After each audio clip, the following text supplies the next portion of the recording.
Canada में visitor visa refusal के बाद भी आप वीजा ले सकते हैं। आज ही हमारे 2 वीजास ग्रांट हुए हैं, 2 पीपीआर आए हैं जिनकी पहले रिफ्यूजल थी, उसके बाद भी हमने वीजा लिया। ये कैसे ले सकते हैं, इसमें क्या खर्चा आता है और सारी डिटेल मैं आपको इस वीडियो में बताऊंगा।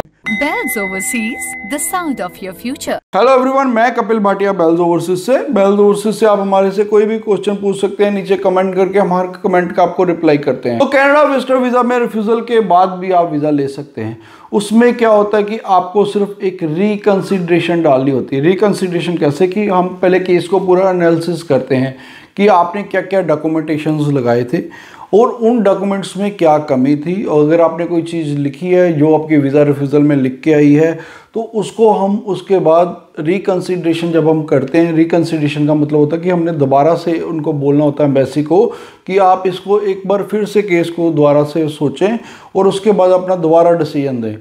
तो उसमें हम सारी चीज़ें एक्सप्लेन करते हैं कि आपके जो भी उन्होंने रिफ्यूज़ल के रीजंस दिए हैं या जो भी फाइल में वीक पॉइंट होते हैं, हमारे खुद के एक्सपीरियंस से भी हमें पता होता है कि वीज़ा अफसर ने किस कारण रिफ्यूज़ किया है, तो उसको हम दोबारा से एक्सप्लेन करते हैं। उसके साथ में अगर कोई सपोर्टिंग डॉक्यूमेंट है वो भी साथ में अटैच करते हैं, तो उसके बाद आपका वीज़ा आ सकता है। आज ही 2 हमें पीपीआर रिसीव हुई हैं जिसमें दर्शना रानी और सतीश कुमार का वीज़ा पीपीआर आई है।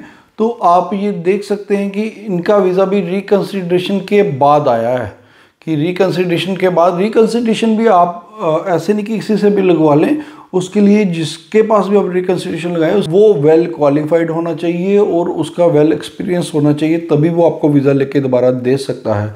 तो इसमें कोई भी खर्चा नहीं है, एम्बेसी फीस कोई दोबारा नहीं पे करनी, कोई खर्चा नहीं है। सिर्फ आपको अपने सपोर्टिंग डॉक्यूमेंट या एक अच्छी सी जो लेटर है वो बनानी है, रिकंसिडरेशन की लेटर, जिसके ब्याह पे आपको वीज़ा अफसर दोबारा वीज़ा दे सकता है। तो इसमें क्या होता है कि एम्बेसी दोबारा से फिर से किसी वीज़ा अफसर को आपकी फ़ाइल हैंड ओवर करती है कि आप इसको केस को दोबारा से रिकंसिडर करो, रिव्यू करो। तो उसके बाद वो अपना वीज़ा अफसर फिर से अपना एक डिसीजन देता है। तो ये एक चांस है जो एक मात्र रिफ्यूज़ल के बाद भी, देखिए रिफ्यूज़ल के बाद आपके पास 2 चांसेस रहते हैं। एक तो रिकंसिडरेशन डाल दीजिए जिसमें आपको कोई एम्बेसी फीस नहीं देनी, या आप रीअप्लाई कर सकते हैं।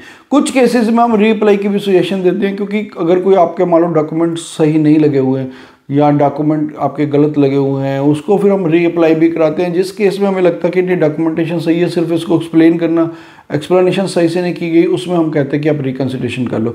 और ये केस टू केस डिपेंड करता है। इसके लिए आप हमारी बेल्स ओवरसीज की जनरल लुधियाना या अमृतसर ब्रांचेज में विजिट कर सकते हैं, और यहाँ पर ऑल ओवर इंडिया कहीं से भी नीचे दिए नंबर पर कॉन्टैक्ट करके हमें अपने डॉक्यूमेंट भेजेंगे तो हम आपका सारा प्रोसेस ऑनलाइन भी कर सकते हैं। फिर भी अगर आपका कोई डाउट है, क्वेरी है, क्वेश्चन है, आप हमें नीचे कमेंट कर दीजिए, हम हर कमेंट का आपको रिप्लाई करते हैं। Thanks for watching.